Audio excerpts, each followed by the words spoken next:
Hi. So, as we are nearing the breath offering that I'm giving 2 days this Sunday, March 15th at 10 a.m. Pacific, it's called the Inspired Heart. You can find out more information in my bio or it's all over my page. I've been talking about it. I want to talk about just a little bit more of my story about the breath. And yeah, and just for clarity and just to share my story. Like I said, in the past, I grew up in the South. Everybody smoked, right? I could go into the pantry and find a carton of cigarettes.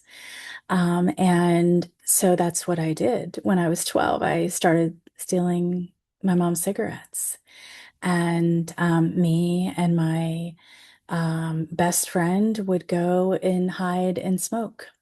We would sneak up to the baseball fields in the neighborhood and climb up onto the dugout, and we felt so adult and so free, you know?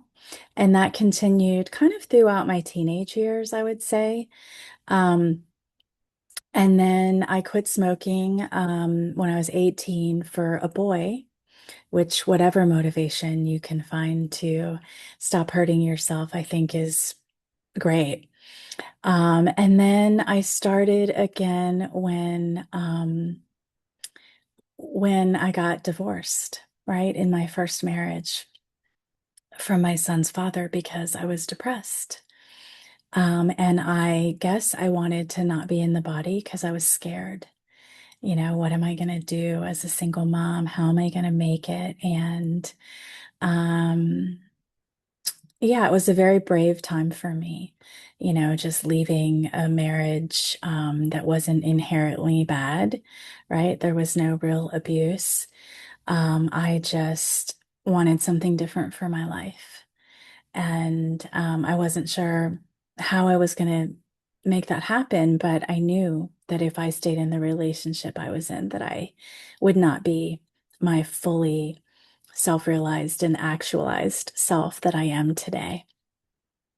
So yeah, so I was smoking, through kind of my late 20s and into my 30s, and even into my 40s, not all the time, but it was an old friend. It was the first way I could disembody. I have a deeper relationship with tobacco today. And Yeah, and it's on a different level, right? It's more of on a sacred plant, master plant level. But that's how I found the breath, is because what I realized when I met Carol Lampman in my late 30s, who's my breath teacher, was that really what I was needing and wanting was breath, right? Really, I needed to be in my body, right? And that's really what started my journey with the breath. And it's what healed my need to smoke, is that now I can take a deep breath and calm my inner world without the cigarette. So, yeah, I just wanted to share that. And it's why I share breath with all of you, is because I want to share what it's done for my inner world, right? I can regulate my inner life through my breath, and I'd like to share.